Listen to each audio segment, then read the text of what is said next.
Control de tierra a nave. Control de tierra a nave. 10, 9, 8, 7. Por favor, tomarse su píldora de oxigenación y ponerse el casco. 6, 5, 4, 3. Motores encendidos. Revisar ignición. 2, 1. Despegamos.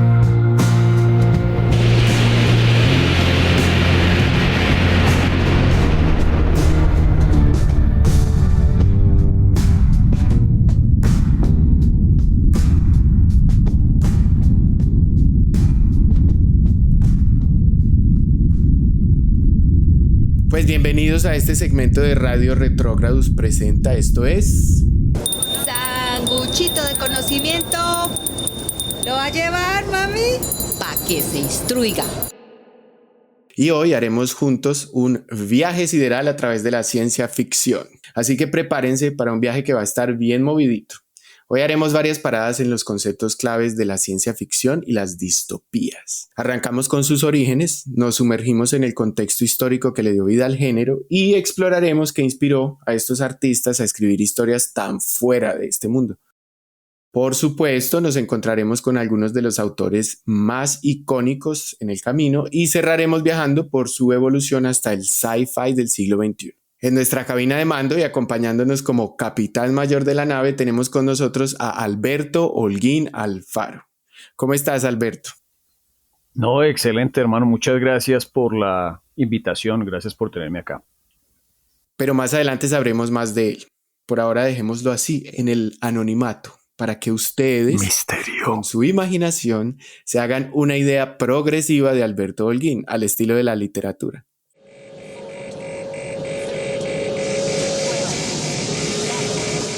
A lo mejor es un giro inesperado, un plot twist dramático al mejor estilo de la ciencia ficción. ¿Quién quita que no es un héroe sino un impostor? Y termino yo aquí en plan sobreviviente de la nave corriendo a hundir el botón de extracción porque si no acaba conmigo. Mother, I've turned the cooling unit back on. Uno nunca sabe. Oíste después. Capi, todo pato. Empecemos por el principio. ¿Qué es la ciencia ficción? Bueno, comencemos yo creo que diciendo qué es lo que no es, ¿no? No todo lo que tiene naves espaciales o rayos de luz o piu, piu, piu, es ciencia ficción, ¿no? Por ejemplo, para mí Star Wars no es ciencia ficción. Yo soy fanático, por favor no me la piden, todo bien. De pronto el ataque de los clones sí puede serlo, ¿no? Star Wars sí lo han dicho, y bueno, y después lo hablaremos, pero es un cuento de hadas, ¿no? La ciencia ficción, ¿qué es? Es una forma de entendernos ahora, nuestro contexto social, cómo estamos ahora en lo político, lo económico, es decir, nuestro presente.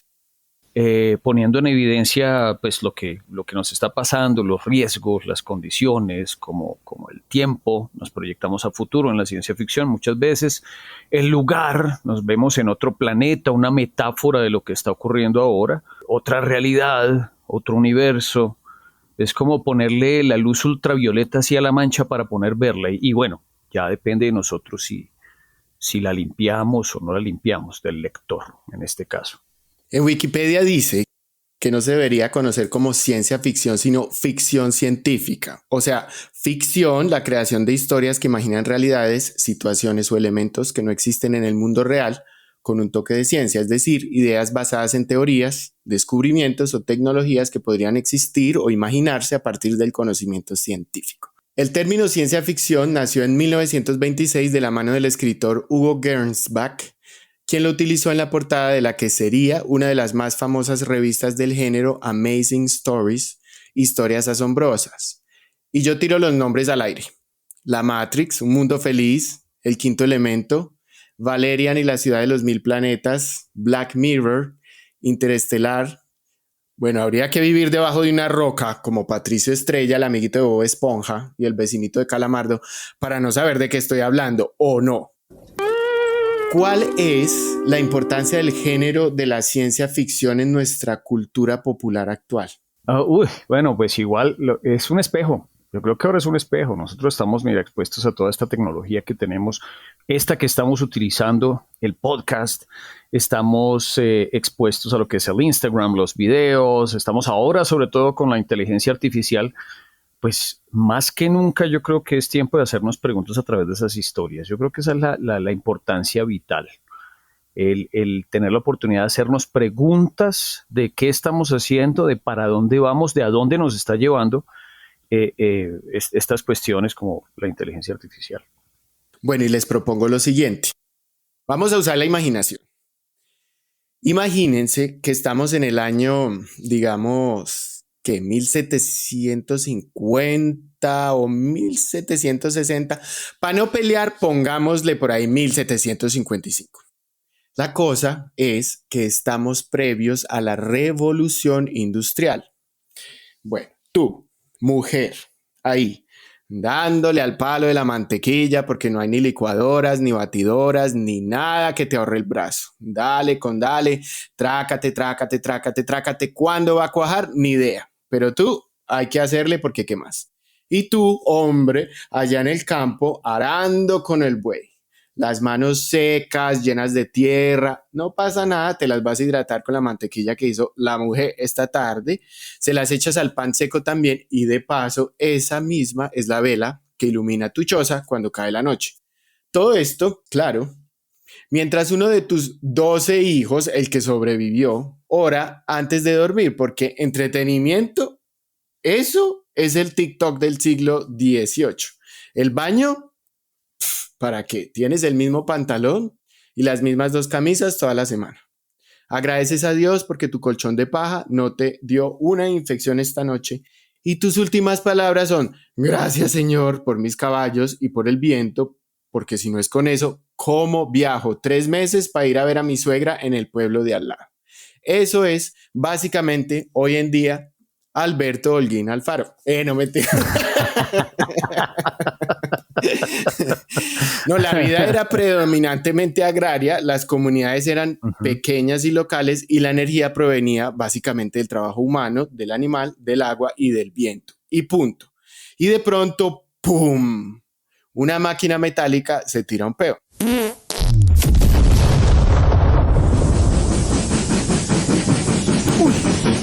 Hablemos de la revolución industrial y de por qué fue el detonante explosivo, la dinamita que no solo transformó el mundo y sus interacciones, sino también el estilo de vida de las personas, la forma en que pensaban, la velocidad con que lo hacían y por supuesto, pues la literatura. Bueno, hay varias cosas que tenemos que entender. Una es que estos manes de ese entonces, hermano, estos manes, ellos para poder trabajar, ellos tenían, si tú te acuerdas, tenían gremios, o sea, un grupo de gente estaba trabajando en un momento y estaba con un maestro que era el que les enseñaba sus cosas, ¿no? sus oficios. Entonces estaba el pintor, entonces era un pintor el berraco y tenía un gremio de discípulos a través de los cuales yo llegaba y empezaba a ejercer mi profesión y el pintorcito aprendía de este man y así entonces estos locos como que iban ejerciendo pues una actividad económica, una actividad donde ellos podían trascender y podían existir en su día a día, ¿no?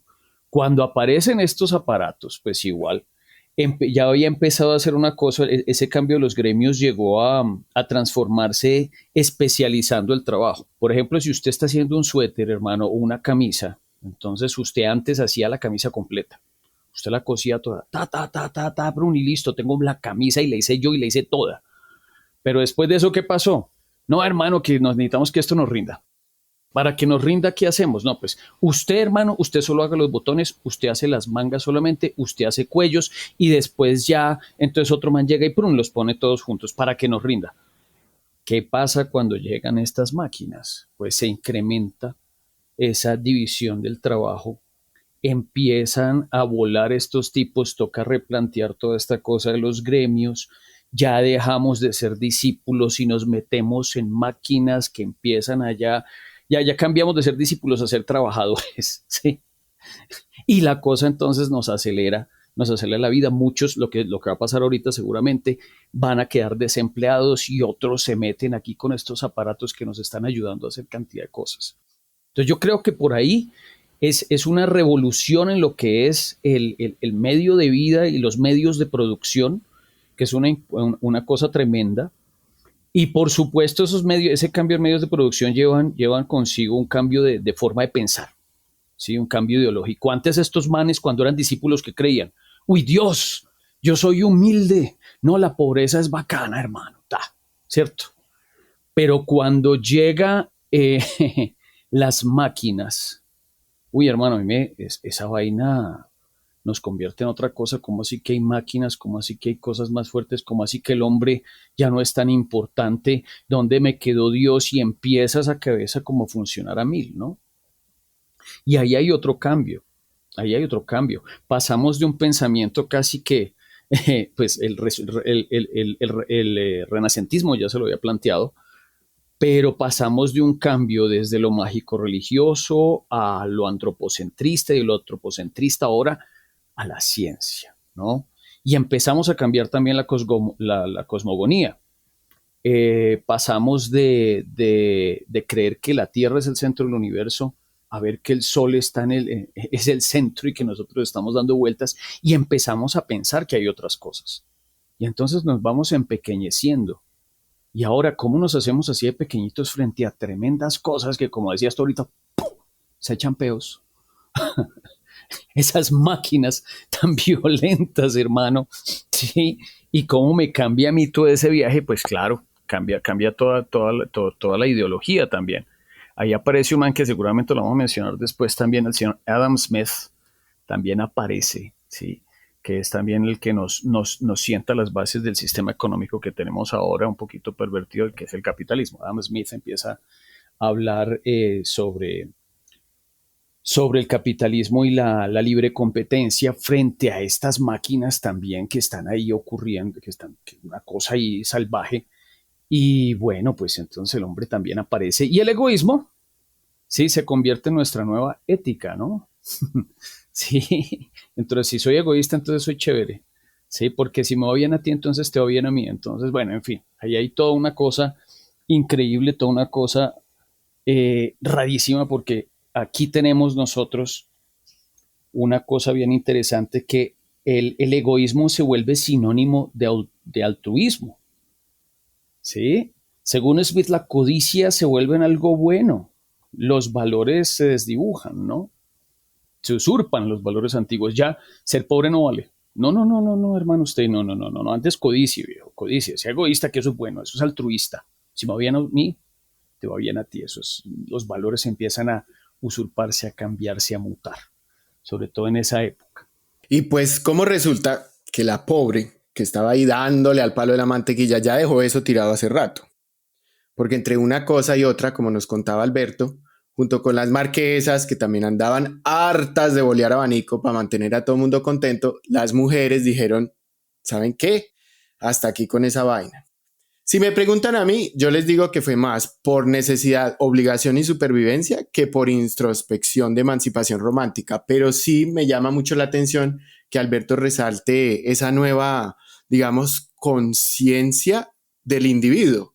¿Quién soy yo y cómo habito el mundo? Más bien pasaron de cuajar la mantequilla en el campo a coser con máquina de coser, apretujadas en esos edificios de lo que ahora eran las grandes urbes. Nota. En esa época los niños eran tratados como adultos y también laburaban y padecían alcoholismo, ¿cómo la ven? Pero para efectos de nuestra narración, así fue que las mujeres se abrieron caminos, se incorporaron a la fuerza laboral, trabajaron, y un día una mujer bastante especial, intelectual, escritora profesional y traductora, madre y esposa, con un estilo de vida bastante adelantado a su época y con una historia tan trágica, pero tan trágica que dan ganas de mirarle la carta astral en nuestro segmento de La Mala Sangre con Barceló Astrology. No se pierdan el siguiente segmento de La Mala Sangre, que está muy acorde para nuestros tiempos distópicos. Sigo insistiendo yo que creo que ella lo hizo por necesidad y dolor. Ese libro le debió doler más que tener un chino.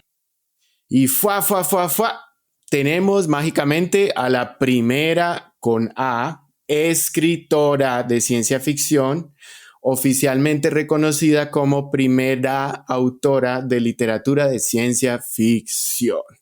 Mary Shelley, con su famosísimo Frankenstein en el año 1818, pionera del género. Y quiero que sepan que le pregunté a Perplexity y que yo le pregunté, ¿ella trabajaba o mantenía echada? Porque honestamente no sabía de qué vivía. Casi me da un bofetón. ¿Qué estaba pasando con la gente o qué?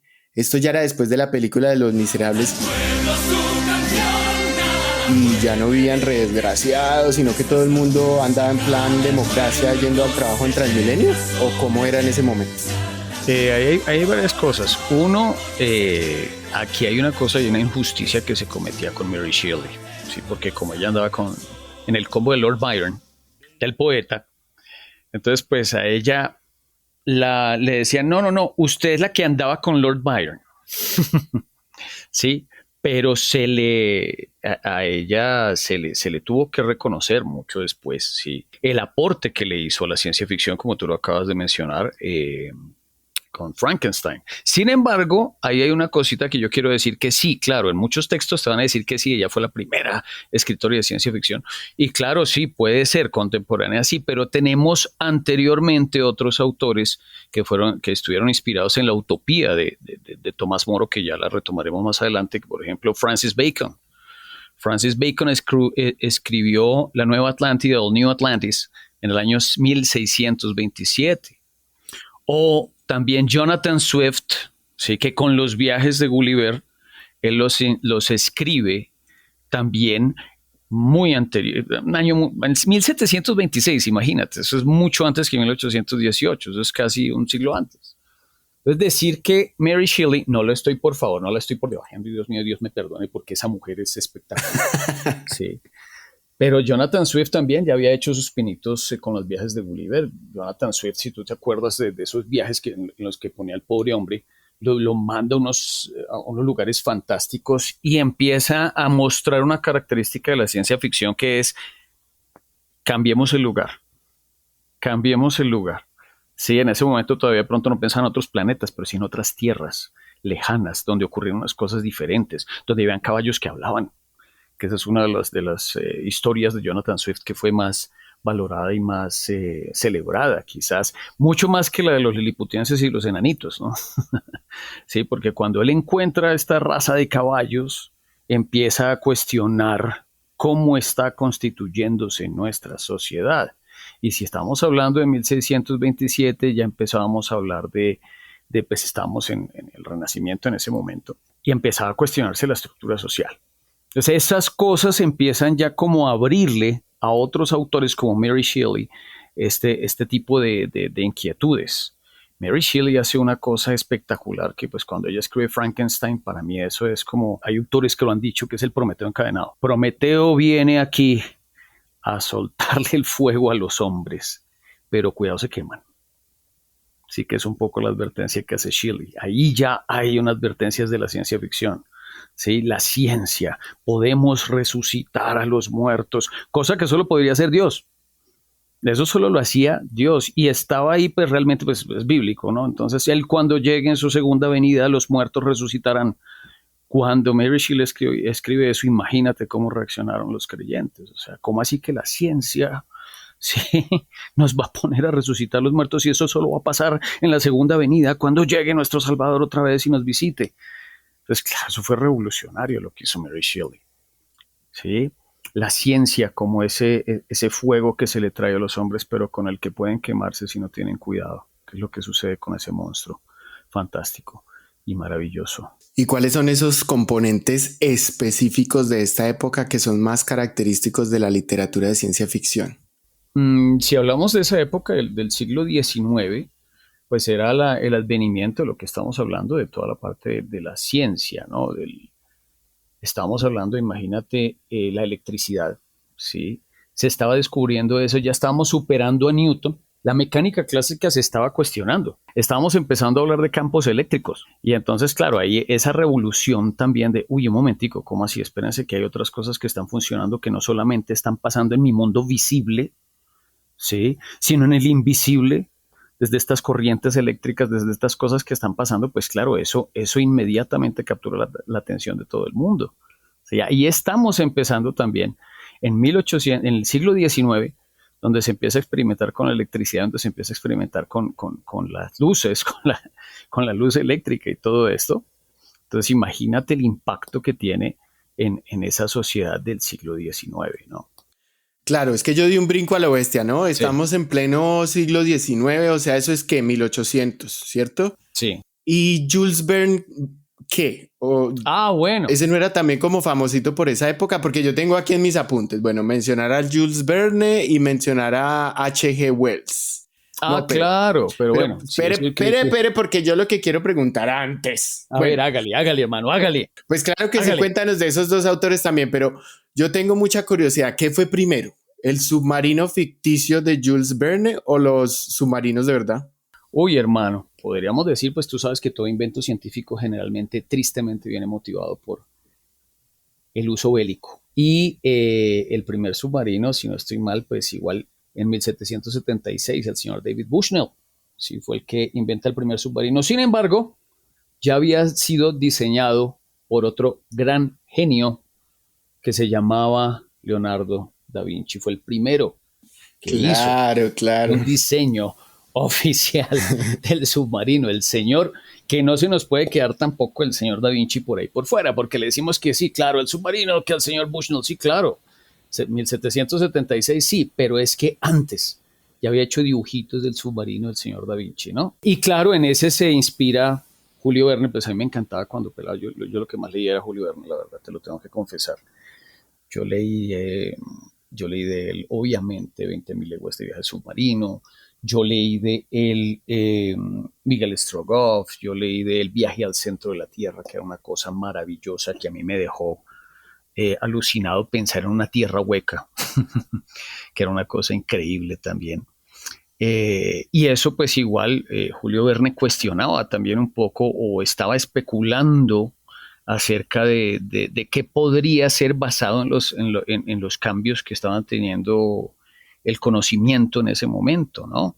Lo que tú me decías de H.G. Wells, H.G. Wells no se puede quedar por fuera tampoco.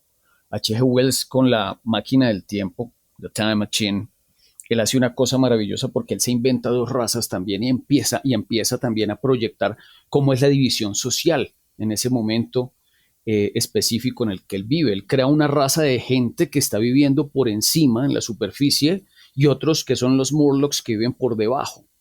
Los que viven por arriba son conscientes de los que viven abajo, pero los que viven abajo son feos, son horribles, que es como las clases sociales bajas, como los pobres que están por allá metidos, ¿sí?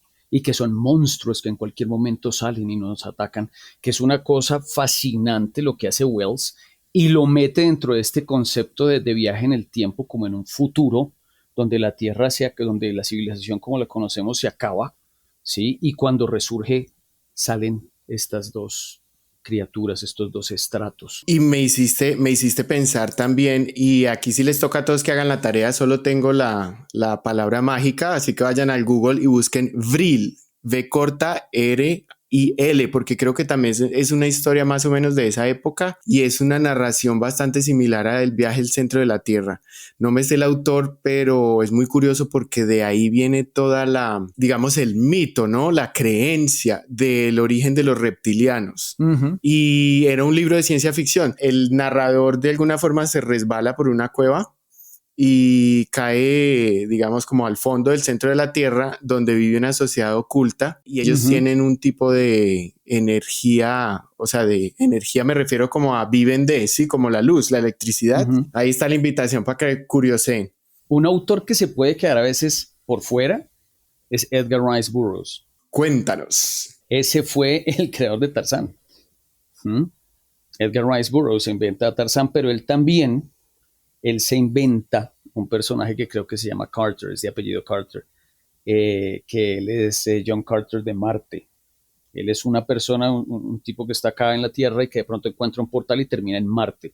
Y él crea él está inspirado en la observación de los telescopios, ¿sí? De los canales de Marte. Edgar Rice Burroughs se inspira en eso porque en esa época de Marte pues aparecían unas rayas allá en los telescopios y decían, uy, los canales en Marte, eso quiere decir que hay gente allá. Y empiezan a especular. Y Edgar Rice Burroughs se imagina a John Carter pasando por aquí por un portal, sí, que termina en Marte y en Marte se encuentra con una civilización marciana que está en un conflicto político tremendo. Y uno de los elementos más fascinantes de la literatura de ciencia ficción es que es como ciencia y muchas veces inspira a los mismos científicos reales a encontrar nuevas soluciones, y a los autores los obliga a su vez a investigar y a aprender de ciencia para poder construir sus narraciones. Yo escucho eso del siglo XIX y se me viene a la cabeza toda esa estética victoriana, así como de esa época, digamos 1837 hasta 1901. Pónganle cuidado. La época victoriana hace alusión al reinado de la reina Victoria de Inglaterra, por eso se llama pues victoriano. Básicamente, Inglaterra estaba en auge, como un superimperio que prácticamente se estaba devorando todo el planeta, y los avances tecnológicos no paraban. La máquina de vapor, todas estas megaestructuras metalúrgicas, el urbanismo, la conquista de nuevos territorios gracias a los nuevos y más rápidos mecanismos de transporte, que eran mucho más rápidos y que llegaban más lejos.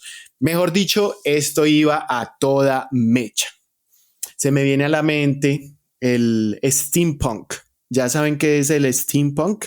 El steampunk, que traduce punk de vapor, es un subgénero estético de la ciencia ficción y del cine, que combina elementos de la era victoriana y la revolución industrial con tecnología retrofuturista, particularmente centrada en el uso de la máquina a vapor, y se ha extendido a la moda, el diseño gráfico y hasta productos de la canasta familiar. Pero no se confundan que esa es una estética de los 80s. Mis queridísimos y queridísimas, si quieren ver una película hermosa, hermosa, hermosa de este subgénero, les recomiendo que vean Steam Boy. Además es una animación japonesa. Steam Boy, la máquina de vapor, es un largometraje japonés de animación producido en 2004 por Katsuhiro Otomo. Anotado. Y es preciosísima. Echemos un humito contaminante simbólico así.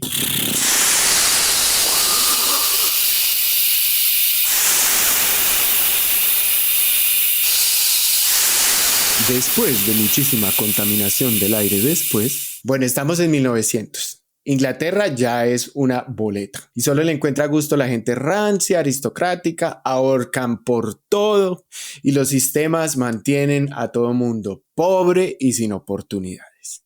Básicamente ahogándose en el humo que acabamos de escuchar.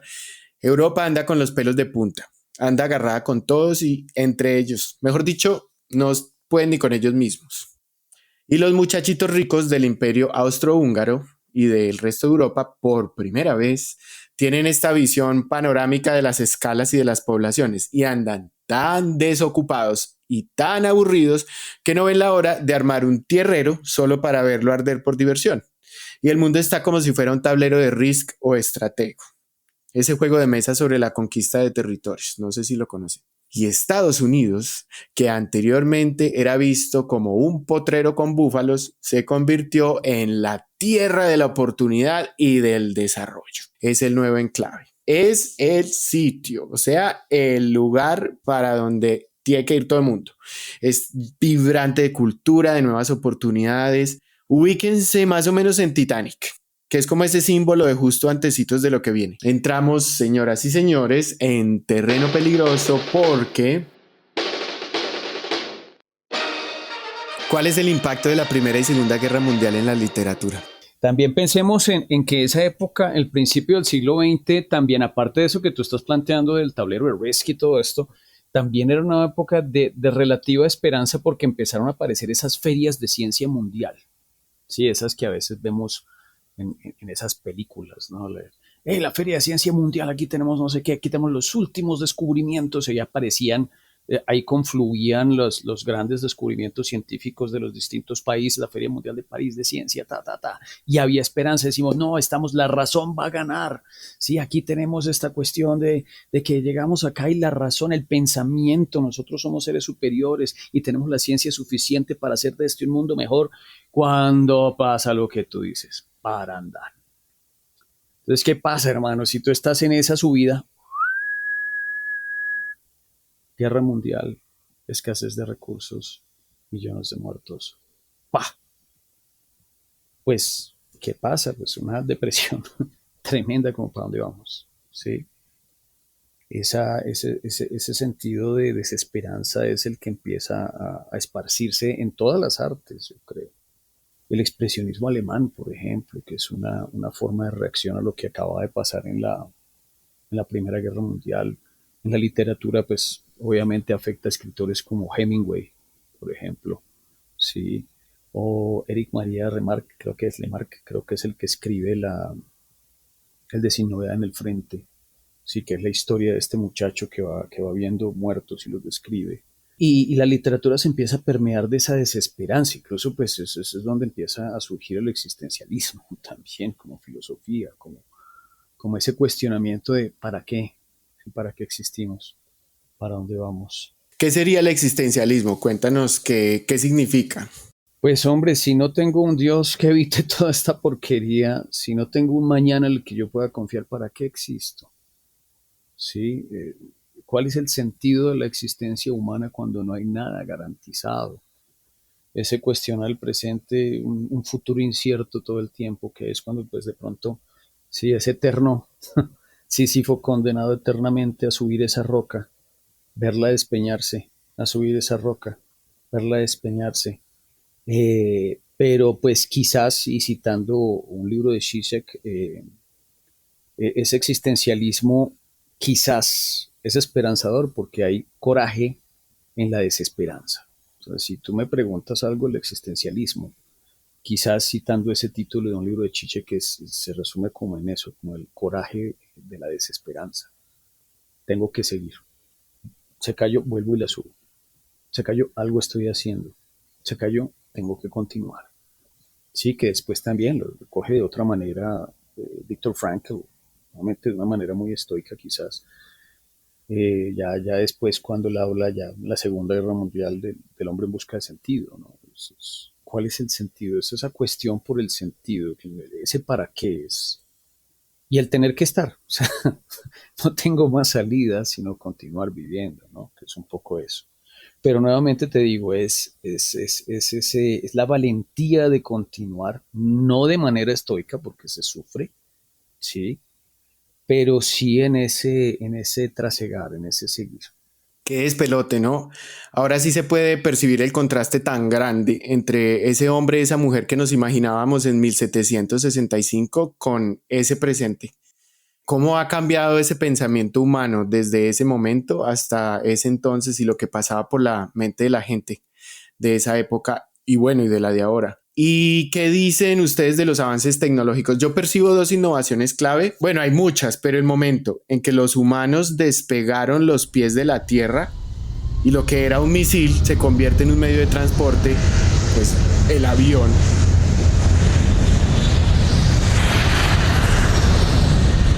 Y el otro, las comunicaciones. Primero los periódicos y revistas, que eran el entretenimiento de la época. Los teléfonos, el radio, que se convierte en un medio de comunicación masivo. Y luego el cine, que después, pues más adelante se convierte en la televisión.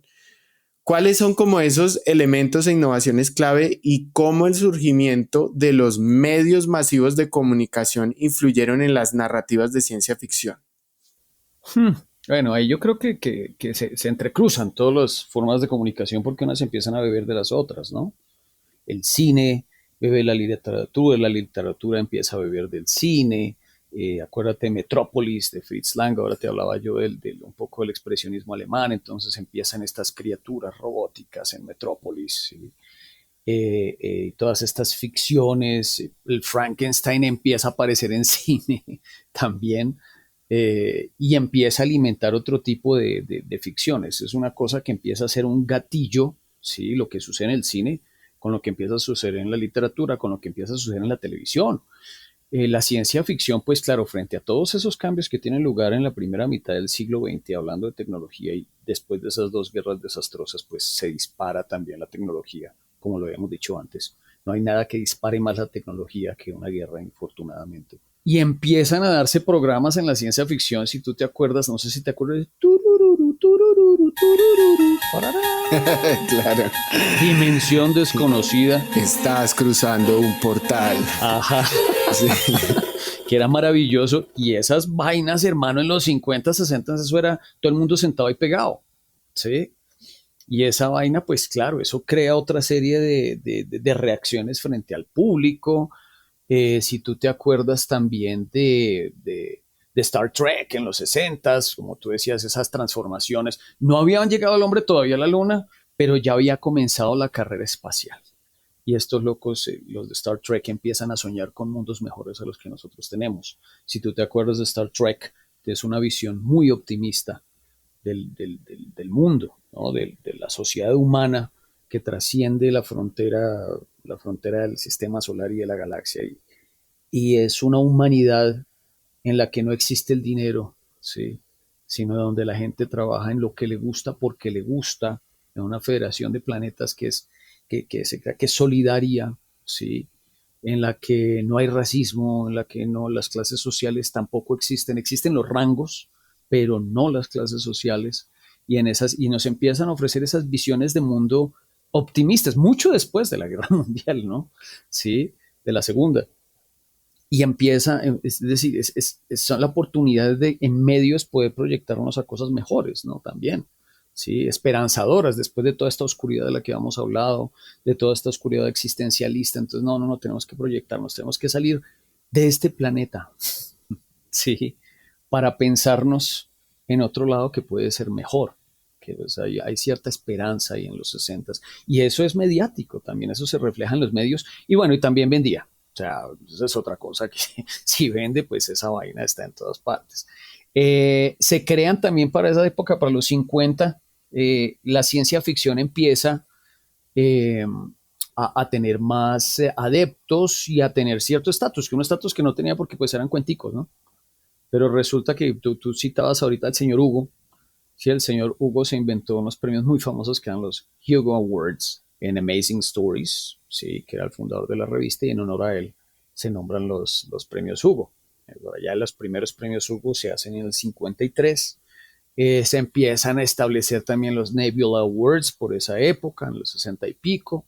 ¿Sí? La ciencia ficción empieza a ser reconocida ya como un género no solo cinematográfico, sino un género literario. Ya empieza a decirse ciencia ficción y esto es así y ya estamos consolidados, ¿no?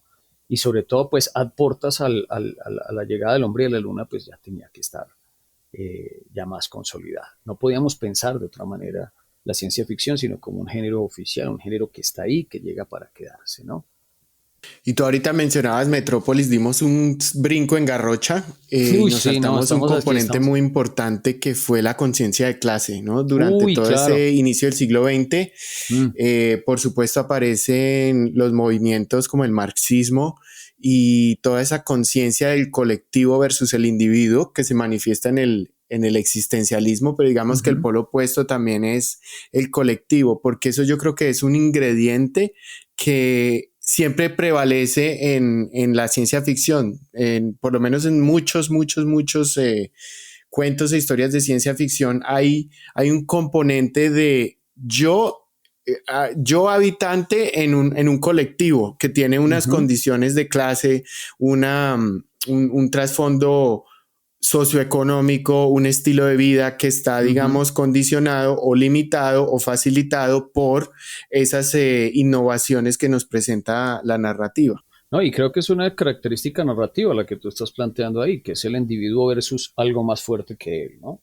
Sí, que es esa cuestión, es por ejemplo en el romanticismo, cuando estábamos frente a estos lugares que no se habían descubierto, ¿sí? Entonces el hombre contra la naturaleza, ¿sí? Contra esa naturaleza que se le abría de pronto. El individuo contra las normas sociales, que pues igual si lo hablamos de teatro, hablamos de la pieza, por ejemplo, ese individuo contra esa sociedad inmediata que está ahí, que lo está oprimiendo, pero contra el que no puede hacer nada, sí, claro, obviamente, y sí hemos dado unos saltos totalmente brutales, sí, pero claro, eso siempre está presente en cualquier tipo de narrativa, yo creo. La cuestión del marxismo, también la conciencia de clase y ese enfrentamiento, pues tú la puedes también ver incluso en el cine de Chaplin, por ejemplo, tiempos modernos, ¿sí? Que es el hombre precisamente visto cómo es triturado por los engranajes de todo este capitalismo salvaje, mecanizado, que es durísimo, ¿no?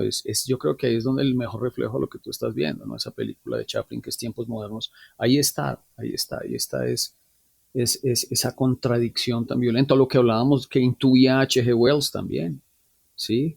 Los estratos sociales ahí en capas, están una capa sobre la otra, ¿sí? Y los que están abajo son los feos, los que están en esa masa son los que hay que acallar, ¿sí? Son los que hay que someter, ese sometimiento también, y eso está en la ciencia ficción en todas partes, ¿no? Y con Chaplin nos paramos en Nueva York. Pero caminemos unas cuadras más hacia adentro de Manhattan y parémonos mirando hacia arriba desde la calle. Usen pues la imaginación. Estamos mirando el espectacular edificio Chrysler de Manhattan en Nueva York. Búsquenlo en Google, si no lo conocen, de verdad que vale la pena. Para los que no lo sepan, este rascacielos es el ícono arquitectónico de los felices años 20, los Roaring Twenties en inglés. Fue erigido durante un periodo de gran crecimiento económico y desarrollo industrial, y en sí mismo es el epicentro de una empresa tecnológica, de un magnate empresario industrial que pensaba, esto es el futuro. ¿Y quién no quiere estar en el futuro? Y lo curioso es que todo su diseño, en estilo Art Deco, este estilo decorativo y arquitectónico se podría decir que es justamente producto del pensamiento industrial y de la ciencia ficción.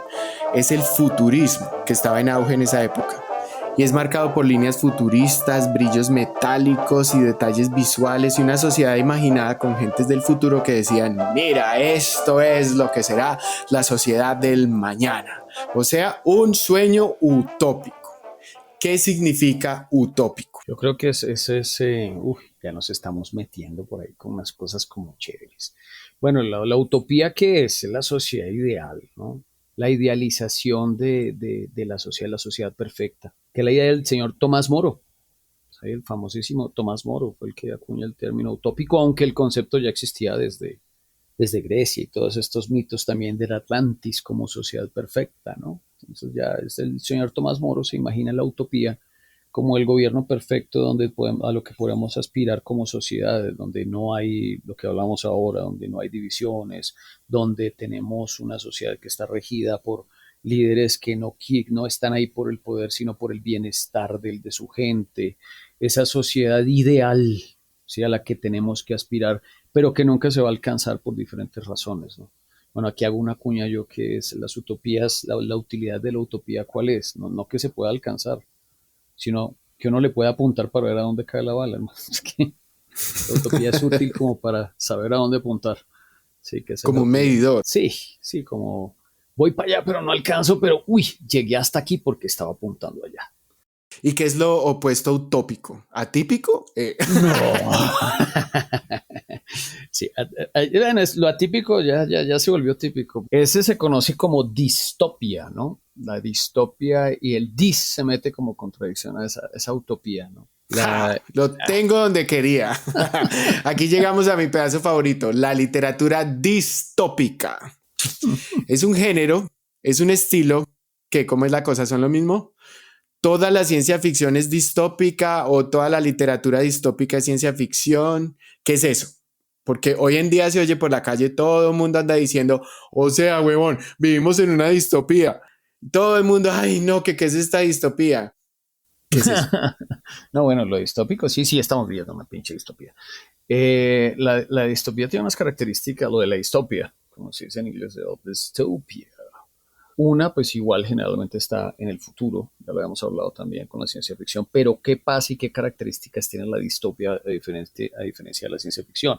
Este futuro es un futuro oscuro, es un futuro donde por lo general hay un sistema o un sistema que ejerce el poder desde arriba de manera opresiva sobre sus pobladores, donde no los deja, donde controlan sus pensamientos, donde controlan sus cuerpos para poder perpetuar la sociedad en la que se vive, que generalmente no es una sociedad justa, ¿sí? Sino es una sociedad totalmente deshumanizada, que es una de las características principales en la distopia. Otra cosa que tiene es, por supuesto, la tecnología como una herramienta del ejercicio del poder muchas veces, ¿no? Que esa es una de las características fundamentales de la distopia. Tú mencionabas Matrix, por ejemplo. ¿Quiénes ejercían? ¿Cuál era el instrumento del ejercicio del poder? Las máquinas tenían sus pods, estas cosas donde tenían en estos fluidos a las baterías humanas que estaban alimentando y perpetuando toda esta sociedad construida por las máquinas, mientras los tenía sometidos a partir de engaños, ¿sí? Y le seguían extrayendo su energía vital, ¿no? Le robaba su vida mientras tanto. Y ese es el ejemplo perfecto de una distopia, tiene todas las características de una distopia. Esa es la diferencia que hay como con la ciencia ficción. La ciencia ficción yo puedo jugar un poco a esto que te digo, Star Trek, uy, optimista, no voy para allá, no es distópico Star Trek, es más esperanzador. A diferencia de Matrix, que es totalmente distópico, es un futuro oscuro, los cielos están quemados, no puedo respirar bien el aire si llego a la superficie porque está desbaratado, todo está completamente colapsado, ¿sí? Y esa es la diferencia fundamental. Sobre todo esa parte del friendly master, del amo amigable también, ¿sí? Es decir, yo me muestro contigo amigable, yo soy tu esperanza, yo soy el que te va a ayudar a cambiar, pero terminas aplastado y sometido. Generalmente esas cosas están escondidas, ¿no? ¿Y quiénes son Aldous Huxley y George Orwell? Porque yo los tengo por aquí en mis noticas y dice que los tengo que mencionar ya. Uy, sí, hermano. Bueno, hagámosle a estos manes. Bueno, George Orwell y Aldous Huxley son los escritores más famosos que tienen que mencionarse y tienen que estar en cualquier plan lector, que misteriosamente los han quitado, por cierto. George Orwell escribe en 1984 y lo escribe por allá en los 30, ¿no?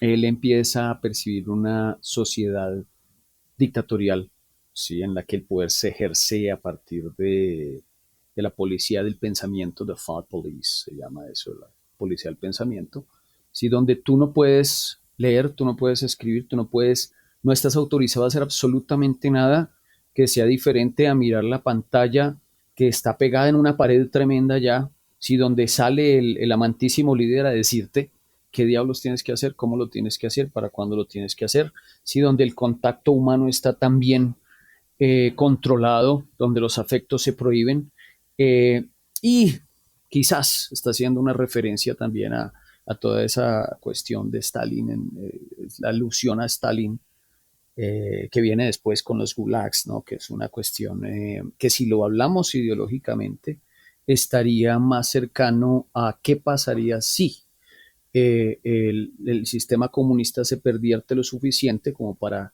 ejercerlo dictatorial, ¿no? Donde están prácticamente estos hombres que describió Orwell en 1984, es gente que vive en campos de concentración, ¿no? Lo podemos imaginar después lo que pasa con Stalin y los gulags, ¿no? Sí, y el señor Aldous Huxley se va para el otro lado, ¿sí? Se nos va por una sociedad donde todo es lindo, todo es divino, donde tú tienes cosas lindas, ¿sí? Tienes que tomarte estupepa para poder estar bien, ¿m? Que ahí la describe él como soma. ¿M?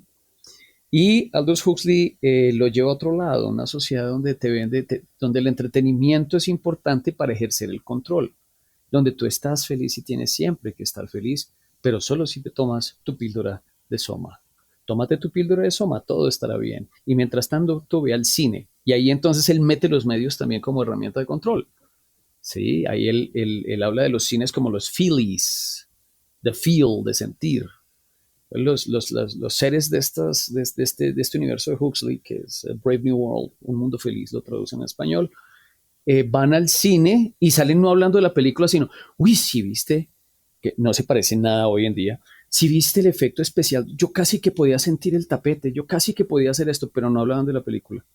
Pues se parece un poquito a cuando uno sale a ver otras películas por ahí, que se da con el CGI y todas estas cosas. Y estos dos tipos nos ofrecen dos cosas. Él se acerca un poco más al otro extremo, ¿no? Si el uno nos hablaba de un régimen dictatorial probablemente comunista, este nos estaba hablando de los extremos a los que puede llegar una forma de gobierno totalitarista desde el capitalismo.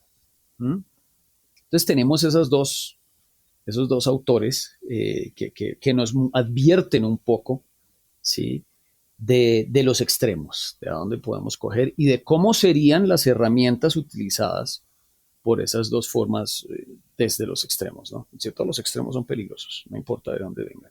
Y como se podrán haber dado cuenta, pasamos de una ciencia ficción llena de innovaciones tecnológicas y una visión del futuro casi mecánica, como los engranajes de la revolución industrial, pues al siglo XX, y avanzamos a una literatura de ciencia ficción que ya no se enfoca solo en la máquina, sino en algo más pesado. Los nuevos modos de organización de los gobiernos, la población y sobre todo los miedos que dejó la Primera Guerra Mundial. Y ojo, querido Radio Escucha, en ese momento se está cocinando entre todo esto la Segunda Guerra Mundial, con toda la tecnología y los avances del nuevo siglo. Y para llenar ese vacío en nuestra narración, me refiero al periodo entre las dos guerras mundiales y nuestro capitán, Alberto, nos va a relatar cómo fue ese episodio del 30 de octubre de 1938, donde la gente de verdad creyó que el mundo se iba a acabar en Estados Unidos. ¿Te sientes atrapado en la monotonía de la rutina diaria? ¿Cada día se convierte en una lucha interminable por sobrevivir al aburrimiento laboral? Es hora de encarar la verdad. No, hay salida. Escapa con nosotros al mundo de lo imaginario y de lo macabro. Ponte tus audífonos y tu mejor sonrisa sarcástica en tu rostro. Dile adiós al tedio, a la desesperación y a la realidad. Escucha. Radio Retrógrados presenta Radio Retrógrados, donde nada es lo que parece. Sí, claro.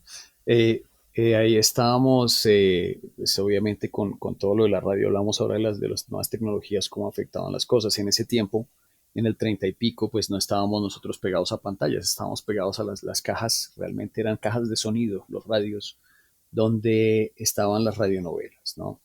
Donde estaban los radioescuchas ahí atentos a las historias que se estaban presentando.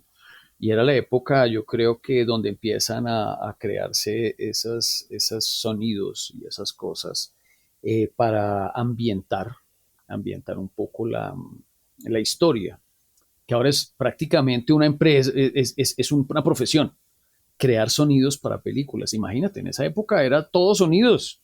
Y ese era el boom, esa era la cuestión. Y en esa época, en 1938, coge la historia de H.G. Wells, que ya lo mencionamos, que es la Guerra de los Mundos, pues el hombre llega y coge una narración, llega y coge el libro de Wells. Empiezan a anunciarlo y por la radio dicen, no, miren lo que vamos a hacer esto. Lo anuncian, dicen que pues igual no es cierto, que es una ficción, sí, pero él empieza a leerlo como si estuviera ocurriendo en ese momento. Pues los radioescuchas que llegan a la casa y se perdieron de la introducción, porque en ese momento no habían como esta maravilla de podcast que se puede volver a oír. Sí, en ese tiempo todo era, hermano, en vivo. ¿Lo quiere oír? Se fregó. Tenía que usted estar escuchándolo en vivo. Pues estos tipos que llegaron tarde no escucharon la advertencia. Y claro, oyen a este señor diciendo, de pronto, y la nave espacial está usando y se está aproximando y seres increíbles salen por allá, no sé qué cosas, con los tentáculos avanzando y se están... Pues la gente creyó, como era radio, que era verdad, porque como ocurre ahora, sí, nosotros creemos que los medios lo que están transmitiendo es verdad y no es cierto. Ese fue una de las grandes fake news, yo creo, que hubo. La primera, tal vez. Sí. El primer pánico masivo. Pánico masivo por fake news, que era una narración, sí, hermano, y la gente salía corriendo y hubo gente que hay historias por allá que no sé qué tan ciertas sean tampoco, porque todo hay que verificarlo. Sí, pero dicen las malas lenguas y los rumores, el hearsay, que dicen que se botaba y a escapar a las calles y que hubo también accidentados y que hubo muertos porque de verdad creyeron que había invasores. Eso sumado, que había invasores extraterrestres. Sí, sumado obviamente a la paranoia que había pues frente a la situación mundial que se iba a estar. Claro, de la guerra. Claro, la guerra iba a empezar. Ellos no se vincularían sino hasta el 41, porque ellos no arrancaron vinculados a la guerra, trataron de mantenerse aparte en los Estados Unidos, pero estaba siempre eso de afuera está el peligro. Entonces, siempre que tenemos un afuera está el peligro, un invasor de afuera, acuérdate, voy a dar un salto horrible, pero el de Independence Day, la película del Día de la Independencia acá, es eso. Siempre el miedo es, ¿quién nos va a invadir y nos va a destruir nuestras formas de gobierno? Que es maravilloso porque ahí hay una cosa con la Guerra de los Mundos que quería tocar, que quiénes son los alienígenas, porque en la Guerra de los Mundos son habitantes de afuera, ¿no? Pero ¿quién puede ser un alienígena en esa época preguerra, pre-Segunda Guerra Mundial? ¿Quién es el alienígena? El de afuera. Siempre el alien de los cuentos de ciencia ficción, de las historias de ciencia ficción, Pues voy a decir una cosa que suena fea, es el inmigrante.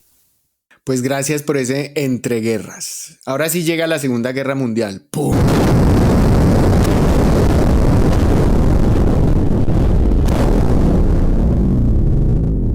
Imagínense la competencia tecnológica y los avances como resultado de la competencia entre potencias mundiales. Y el dolor y la destrucción y la muerte. Eso es la aniquilación inminente. ¡Boom! Se acaba la Segunda Guerra y para no desaprovechar botan la bomba atómica y para no volver a desaprovechar vuelven y botan otra. Además de eso, el 24 de octubre de 1946, con el uso de un cohete, toman la primera foto de la Tierra desde el espacio. Imagínese el cambio de chip en el cerebro. Antes no había chips, ¿no? No decían eso que decimos hoy. Eso es como de ciencia ficción, ¿no? Es que el cambio de chip, si pillan, es pura literatura, puro sci-fi. Oiga, y por primera vez desde lejos se puede ver el planeta Tierra.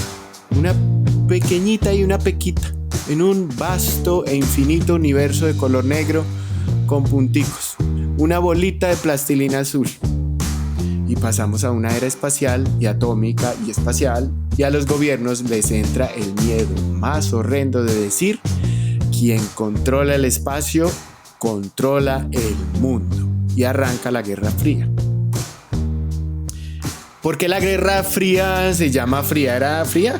¿Y por qué influye en la literatura de ciencia ficción? Bueno, pues la Guerra Fría era porque esa vaina no era abierta, ¿no? O sea, te doy la mano aquí adelante, pero por detrás estoy mandándote allá a alguien a que te espíe y te quite las cosas, ¿no? De ahí sale toda la literatura de espías, estilo James Bond, no sé si te acuerdas de Ian Fleming. Pues toda esa literatura se vuelve popular en ese momento porque eran los espías. La guerra se combatía en lugares pequeños, secretos, cerrados, donde se robaba información, donde yo tomaba fotos del arma que estás desarrollando porque esa arma de pronto me va a dañar a mí, entonces yo te mandaba a James Bond a tomarle fotos y ¿sí? Pero por fuera todos somos felices, ¿sí? Y seguíamos vendiendo cosas y comprando automóviles y comiendo hamburguesas. Entonces, pues claro, eso era por eso era la Guerra Fría, no era una cosa abierta, porque se había llegado después de los horrores de la Segunda Guerra Mundial y todas esas cosas, dijeron, no, donde hagamos otra vaina nos acabamos todos.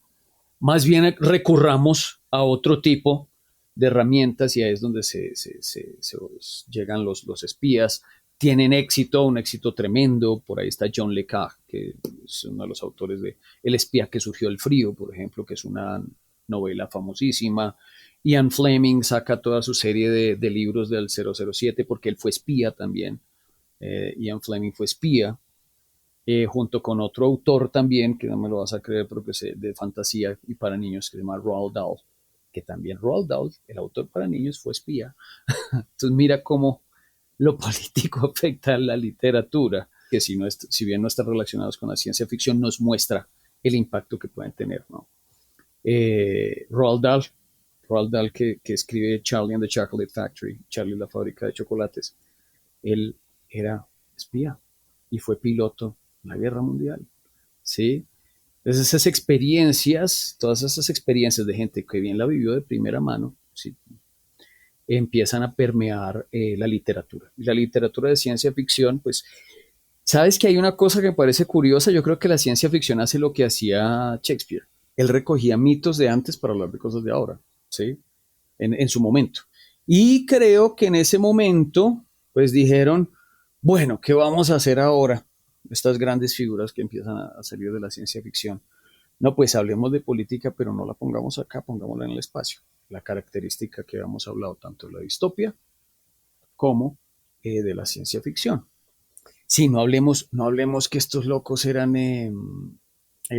no sé, cualquier ideología, sino digamos que eran el imperio no sé qué contra los revoltosos de tal lado del planeta Tatooine, por decir algo. Entonces, claro, se apropian de esas cosas, se apropian de lo que está ocurriendo y empiezan a plantear sus inquietudes en líneas dramáticas, en narrativas, para poder expresar un poco su preocupación y la preocupación colectiva, porque toda forma de arte termina manifestando la preocupación colectiva. ¿Mm? de alguna manera. Siempre llega condensando esa preocupación colectiva, por algún lado tiene que salir. Y hay una generación dorada de la ciencia ficción en esta época que son como las vacas sagradas de la ciencia ficción gringa. ¿Cuáles son esos 3 autores que, mejor dicho, son el epítome de la ciencia ficción de esa época? Cuéntanos un poquito acerca de ellos. Asimov. Asimov con un libro lindo que se llama Bóvedas de acero o El sol desnudo. Y lo más político de él, que era Fundación, que fue la colección de Fundación, era Isaac Asimov. Él con Fundación Imperio, Segunda Fundación, que fueron los libros que él escribió que más, yo creo que más resuenan desde lo político. Él empieza a hablar de toda esta corrupción desde el Imperio Galáctico, ¿no? Y él empieza a trabajar esa idea de lo que son las potencias desde el Imperio Galáctico, desde que son las revoluciones y cómo se pueden dar, cómo se puede destruir todo este poder hegemónico. Él recoge incluso cosas del Imperio Romano y las pone ahí en su colección de libros. Isaac Asimov hace eso de manera magistral. Y las cosas que más me gustaban de él cuando yo lo leía eran las vías del tiempo. Era increíble. Y su incursión en lo que es la inteligencia artificial. Él era un hombre anticipado a su tiempo. Él se inventó ese concepto del cerebro positrónico en robots, en los androides, ¿sí? Que es un poco para donde vamos ahorita con la inteligencia artificial. Y él se inventa el concepto del cerebro positrónico como esa forma sintiente que puede evolucionar a tener una conciencia en un androide o en una inteligencia artificial. Es maravilloso lo que hizo Don Asimov. Ray Bradbury, me encanta porque él, distópico, Ray Bradbury, ese es más distópico que cuando él hace Fahrenheit 451. Sí, Fahrenheit 451, Ray Bradbury lo escribe, es la temperatura a la cual los libros arden. Ese libro, cuando me lo leí, yo terminé triste. Yo decía, no, pues sí, claro, la mejor forma es destruir los libros y prohibirlos. Yo creo que ya no. Yo creo que ahora es, no lea, hermano, ya, listo, con eso tenemos. Ya no hay necesidad de destruirlos porque ya no hay lectores. Sí, es otra forma de quemar el conocimiento, ¿no?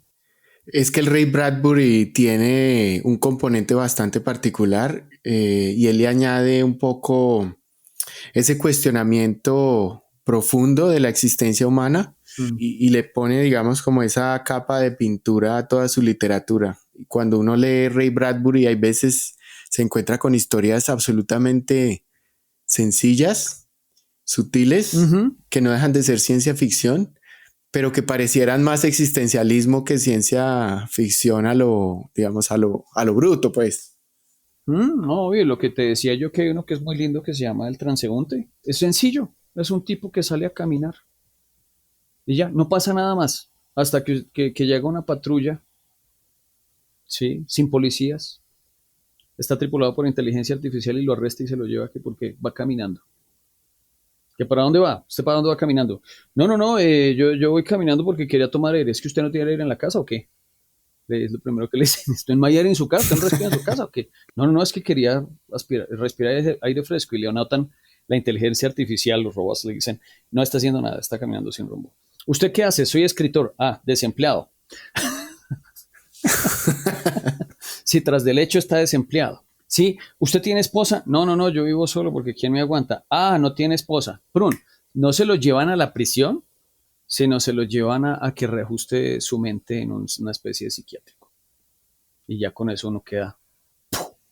Y es una historia sencillita, no pasa de 3 páginas el cuento y queda uno también devastado, Ray Bradbury. Otro que es bien interesante es el de Starship Troopers, ¿no? El señor Heinlein, ¿no? El señor Heinlein, no sé cómo pronunciarlo porque el Robert A. Heinlein. El loco escribe Starship Troopers y pues resulta que pues, ¿quiénes son las cucarachas, no? ¿Quiénes son las cucarachas? Que es lo que uno tiene que preguntarse. Bueno, se los voy a dejar de tarea para los Starship Troopers de acá. Sí, para que vayan y busquen, hermano, quiénes eran las cucarachas y quiénes eran de verdad los troopers, ¿no? Que lo vean desde la metáfora. Ay, bueno, pero mucho gringo ya. ¿Hay autores famosos de ciencia ficción del siglo XX que sean hispanohablantes o solo gringos?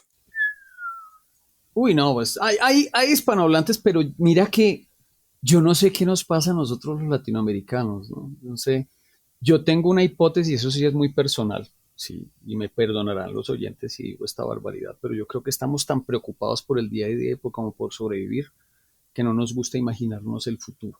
Y perdónenme, ¿no? Pero pues es una cuestión Y como no nos gusta imaginarnos el futuro ni el mañana, porque pues tengo que pensar en lo de hoy, en la cuotica del mañana y en lo que debo la tarjeta de hoy y que no sé qué, y que viendo a ver para dónde cojo, pues no pienso en el futuro, yo no tengo tiempo de pensar en estas cosas. Mira que he encontrado pocos autores, sin embargo, haciendo mi tarea, te puedo contar de por lo menos 2 colombianos. Me encontré con uno que estoy en mora de buscarle algunos poemas, y es un libro de poemas de ciencia ficción que fue lanzado en 1999. El señor se llama Antonio Mora Vélez, publicó Los Caminantes del Cielo. Otro colombiano, esta me sorprende porque este sí no tenía yo ni idea. Se llamaba René Rebetés, poeta colombiano. Escribe Los ojos de la clepsidra en 1967, de los colombianos, porque es que tenemos escritores colombianos que la gente no ha oído porque estamos pendientes de otras cosas. Te cito uno que no es de ficción, pero que a mí me fascina. Él se imaginó que hubiera pasado si Orson Welles hubiera llegado a Colombia. El autor se llama R.H. Moreno Durán. Sí, no sé si lo has oído. Colombiano. Un españolete, Domingo Santos. La cárcel de acero en el 61. Otro que se llama del mismo año Volveré ayer. Hay otro tipo de literatura que a mí me gusta, que es las novelas gráficas. Hay uno famosísimo que se llama, la novela gráfica es El Eternauta. El Eternauta es un comicazo y ahorita la va a sacar el señor Darín. Ahí se las dejo también, vayan y búsquenla, se las dejo de tarea. Es un cómic tremendo también, ¿sí? De la desaparición de gran parte de la raza humana y este hombre buscando por un virus y este hombre buscando, sobreviviendo, y se llama El Eternauta.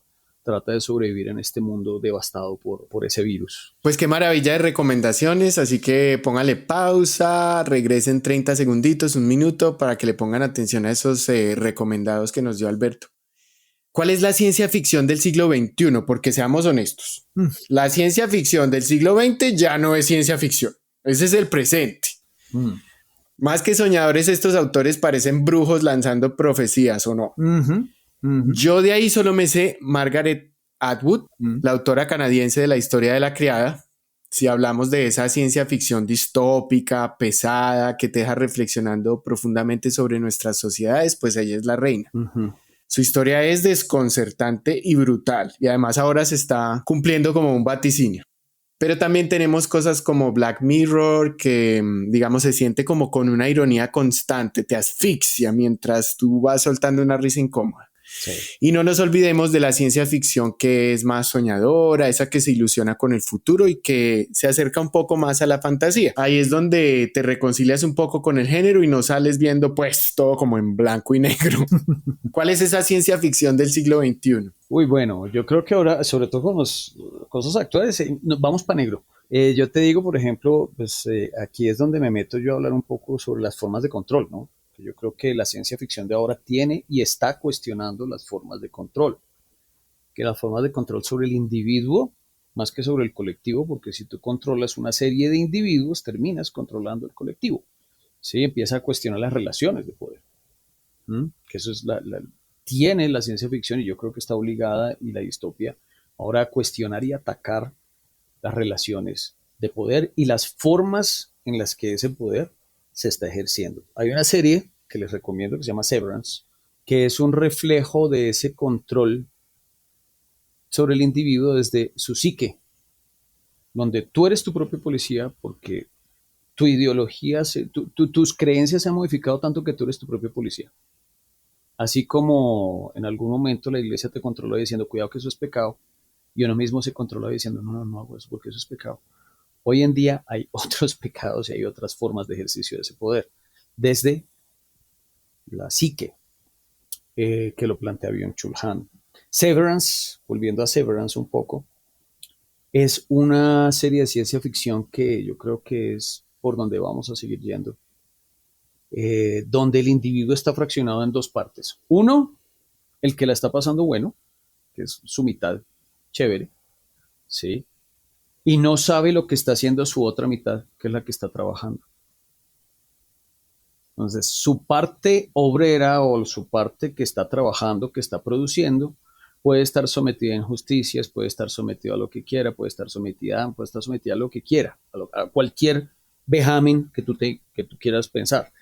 Pero la otra parte de su conciencia, sí, que es la que la pasa bueno, que vive de lo que produce el otro, la está pasando rico. Entonces, si esa parte que está trabajando y que te está manteniendo decide renunciar, la compañía te manda a ti una señal, un mensaje. Oiga, que no, que su parte que quiere trabajar quiere renunciar.